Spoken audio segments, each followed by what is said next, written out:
রাজধানী সহ সারা দেশে এখনো কাটেনি জ্বালানি তেলের সংকট। ডিপো থেকে নতুন সময়সূচিতে দেয়া হচ্ছে তেল।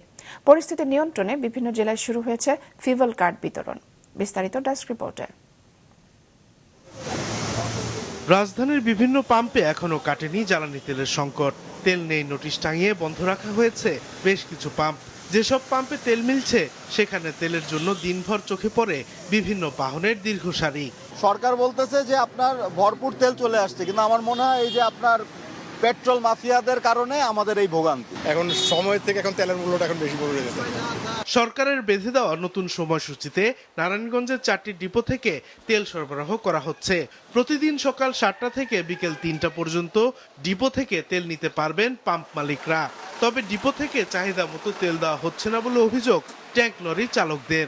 চাহিদা হইল 18,000, তো আমার দিছে হইল 4.5 অক্টেন 4.5 ডিজেল। আচ্ছা, সকাল থেকে এই পর্যন্ত বসে রয়েছি, এই যে মাত্র সিরিয়াল আইছে। অক্টেন পেট্রোল ডেলি 13,500 লিটার লাগে, দিছে আমার 4,500 লিটার, আমার 9,000 শর্ট। রাজবাড়ীর 10টি তেলের পাম্পে সবকটিতেই গ্রাহকদের উপচে পড়া ভিড়। অভিযোগ 5 থেকে 6 ঘন্টা অপেক্ষা করে মিলছে মাত্র 200 টাকার তেল। বলতেছে তেল আছে, মজুত আছে, সবকিছু, কিন্তু এই যে আমরা রাত 10টার থেকে এই পর্যন্ত সিরিয়ালে আছি, সারা রাত থেকে তেলটা নেওয়ার জন্য আমাদের কর্মব্যবস্থা ফেলায় রাখে। তেল সংকটে শরীয়তপুরের পরিবহন, কৃষি ও মৎস্য খাতের ভোগান্তি প্রকট আকার ধারণ করেছে। সরবরাহ সংকটে আজও 5টি ফিলিং স্টেশন বন্ধ। একই চিত্র গোপালগঞ্জেও। আমাকে জমির ক্ষতি হচ্ছে, মানে ফসল ধান মারি হচ্ছে, চিটিয়ে যাবে ধান।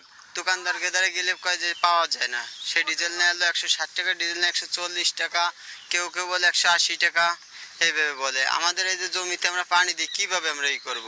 ঠাকুরগাঁওয়ে জ্বালানি তেল না পেয়ে ক্ষুব্ধ গ্রাহকরা।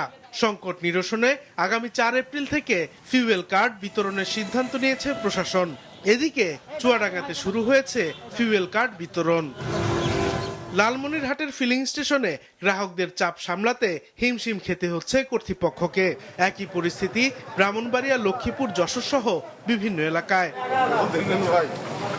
এদিকে চুয়াডাঙ্গায় রাতের অন্ধকারে অবৈধভাবে খালাস করার সময় প্রায় 9,000 লিটার জ্বালানি তেল জব্দ করেছে পুলিশ। সাদিকুর রহমান সিদ্দিকী, মাছরাঙ্গা, নিউজ ডেস্ক।